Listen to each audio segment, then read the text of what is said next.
जय श्रीमन नारायण। राधे राधे। आप सभी भक्तों को माघ मास की हार्दिक शुभकामनाएं। आप सभी भक्तों पर भगवान श्री कृष्ण की कृपा दृष्टि हमेशा बनी रहे। इन्हीं शुभ मंगल कामनाओं के साथ आज का वीडियो शुरू करते हैं। प्रिय भक्तों, आप हमारे साथ नियम पूर्वक माघ मास महात्म की कथाएं श्रवण कर रहे हैं और अब तक हम माघ मास महात्म कथा के अध्याय 20 तक श्रवण कर चुके हैं। इससे आगे की कथा आज श्रवण करेंगे। उससे पहले श्रवण करेंगे राधा कृष्ण और गोपी की अनोखी कहानी। तो श्रवण करते हैं। बोलिए श्री कृष्ण भगवान की जय, राधा रानी की जय। एक बार श्याम सुंदर अपना श्रृंगार कर रहे थे।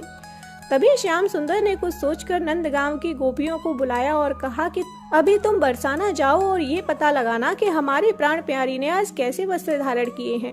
आज हम भी वैसी ही पोशाक धारण करेंगे। आज तो राधे जैसे ही वस्त्र धारण करके निकुंज में जाएंगे तो हमें देखकर राधा जी अचंभित हो जाएंगी। जब नंदगांव से गोपियां बरसाना पहुंची तो कुछ मंजरियां श्री राधा रानी का श्रृंगार कर रही थीं। कुछ मंजरियां बाहर खड़ी थीं। उन्होंने गोपियों को अंदर जाने नहीं दिया। गोपियों ने बहुत अनुरोध किया कि सिर्फ एक झलक तो प्यारी की निहारने दो, फिर हम यहाँ से चली जाएंगी। मंजरी ने कहा कि एक शर्त है कि कोई एक गोपी ही अंदर जाएगी। फिर एक गोपी अंदर श्री राधे की झलक के दर्शन करने गई। गोपी बिना पलकें झपकाए श्री राधे की झलक के दर्शन करती रही। फिर उस गोपी ने तुरंत अपने नेत्र बंद कर लिए और बंद नेत्रों से ही बाहर आकर दूसरी गोपी को कहा कि अरे सखी, जल्दी से मुझे नंदगांव ले चल। सभी सखियों ने कहा कि पहले श्री राधे के श्रृंगार का वर्णन तो कर सखी। गोपी ने कहा कि पहले जल्दी से मुझे श्याम सुंदर के पास ले चलो, वहीं पर बताती हूँ।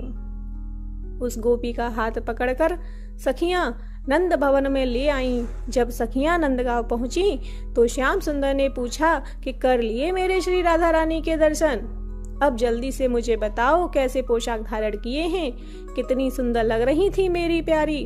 तब गोपी ने कहा कि हमारी प्राण प्यारी को बड़े प्रेम से संभाल कर मेरे इन नेत्रों में समा कर लाई हूँ। लो, अब मैं नेत्र खोल रही हूँ। आप मेरे नेत्रों में झांक कर प्राण प्यारी के दर्शन कर लें। आहा, कितना सुंदर भाव है, कितना समर्पित भाव है।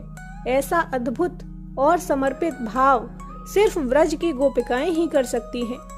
तब श्याम सुंदर ने उस गोपी के नयनों में झांका तो बरसाने में श्रृंगार करती हुई श्री राधे दिखाई दी। श्याम सुंदर अपनी प्राण प्यारी की झलक पाकर उस गोपी के नेत्रों में ही खो गए। अपलक उस गोपी के नेत्रों में ही निहारते रहे। अपना श्रृंगार करना भी जैसे भूल गए, एक स्तंभ की तरह जैसे अचेतन हो गए हों। एक गोपी ने श्याम सुंदर को पुकारा तो वह चेतनवंत हुए। श्याम सुंदर उस गोपी पर बलिहारी जाते हैं और बोले, तू धन्य है गोपी और तेरा प्रेम भी धन्य है। तुम्हारे प्रेम ने तो नंद भवन में बरसाना दिखा दिया है। फिर श्याम सुंदर ने श्री राधे जैसा ही श्रृंगार और पोशाक धारण किए। जिस गोपी के नेत्रों में श्री राधे देखी थी उससे कहा कि अब तुम अपने नेत्रों में मेरी छवि को बंद कर लो। उस गोपी ने श्याम सुंदर को भी अपलक निहारा और थोड़ी देर में अपने नेत्रों को बंद कर दिया। श्याम सुंदर ने एक और गोपी से कहा कि इस गोपी को निकुंज में ले जाओ, जहां श्री राधे बैठकर मेरा इंतजार कर रही हैं। वो सखी उसका हाथ पकड़कर निकुंज में ले आई, जहां श्री राधे अपने श्याम सुंदर का इंतजार कर रही थी। नंदगांव की गोपियों को देखकर उनसे पूछा, श्याम सुंदर कहाँ है? जिस गोपी के नेत्र बंद थे उसने कहा कि श्याम सुंदर मेरे नेत्रों में समा गए हैं। ऐसा कहकर उस गोपी ने अपने नेत्रों को जैसे ही खोला तो श्री राधे भी उनके नेत्रों में झांककर अचंभित सी हो गईं। उस गोपी के एक नेत्र में श्रृंगार करती हुई बरसाना में श्री राधे दिखाई दे रही थीं और दूसरे नेत्र में श्रृंगार करते हुए नंद भवन में श्याम सुंदर दिखाई दे रहे थे। उस गोपी के दोनों नेत्रों में प्रिया प्रियतम दोनों दिखाई दे रहे थे।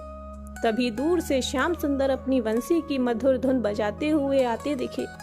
दोनों एक दूसरे को देखकर अचंभित हो रहे हैं, क्योंकि जैसा श्रृंगार इस गोपी के नेत्रों में दिखाई दे रहा है वैसा ही श्रृंगार दोनों ने किया है। राधा जी उस गोपी को अपना हीरा जड़ित हार पहना देती हैं और आलिंगन करते हुए कहती हैं कि तू धन्य है गोपी और तेरा प्रेम भी धन्य है। तूने तो अपने दोनों नेत्रों में मुझे और श्याम सुंदर दोनों को बसा लिया है। प्रिय भक्तों, अगर मन में पवित्र भावना हो तो किसी को भी अपने नेत्रों में बसाया जा सकता है। बोलिए राधे राधे। अब श्रवण करते हैं माघ मास महात्म्य कथा अध्याय 21। लोमश जी कहने लगे कि पूर्व काल में अवंती देश में वीरसेन नाम का राजा था। उसने नर्मदा के किनारे राजसूय यज्ञ किया और अश्वमेघ यज्ञ भी किए, जिनके खंभे सोने के बनाए गए। ब्राह्मणों को अन्न का बहुत सा दान किया और बहुत सी सुंदर गाय, सुंदर वस्त्र और सोने के आभूषण दान में दिए। वह देवताओं का भक्त और दान करने वाला था। भद्रक नाम का एक ब्राह्मण, जो अत्यंत मूर्ख, कुलहीन, कृषि कार्य करने वाला, दुराचारी तथा अधर्मी था, वह भाई बंधुओं का त्यागा हुआ इधर उधर घूमता हुआ देव यात्रियों के साथ प्रयाग में आया और माघ में उनके साथ 3 दिन तक स्नान किया। वह 3 दिन में ही निष्पाप हो गया। फिर वह अपने घर चला गया। वह ब्राह्मण और राजा दोनों एक ही दिन मृत्यु को प्राप्त हुए। मैंने इन दोनों को बराबर इंद्रलोक में देखा। तेज, रूप, बल, स्त्री, वस्त्र और आभूषणों में दोनों समान थे। ऐसा देखकर उसके महात्म्य को क्या कहा जाए। राजसूय यज्ञ करने वाला स्वर्ग का सुख भोगकर फिर भी जन्म लेता है, परंतु संगम में स्नान करने वाला जन्म मरण से रहित हो जाता है।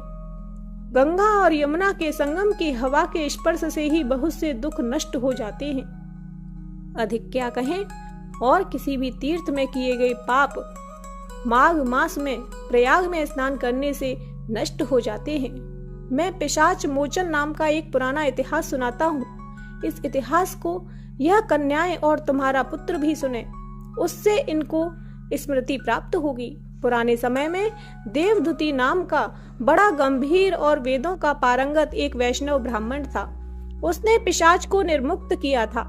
वेदनिधि कहने लगे कि वह कहाँ का रहने वाला, किसका पुत्र, किस पिशाच को उसने निर्मुक्त किया। आप विस्तार पूर्वक यह सब कथा सुनाइए। लोमश ऋषि ने कहा कि किल्पज्ञ से निकली हुई सुंदर सरस्वती के किनारे पर उसका स्थान था। जंगल के बीच में पुण्य जल वाली सरस्वती बहती थी। वन में अनेक प्रकार के पशु भी विचरते थे।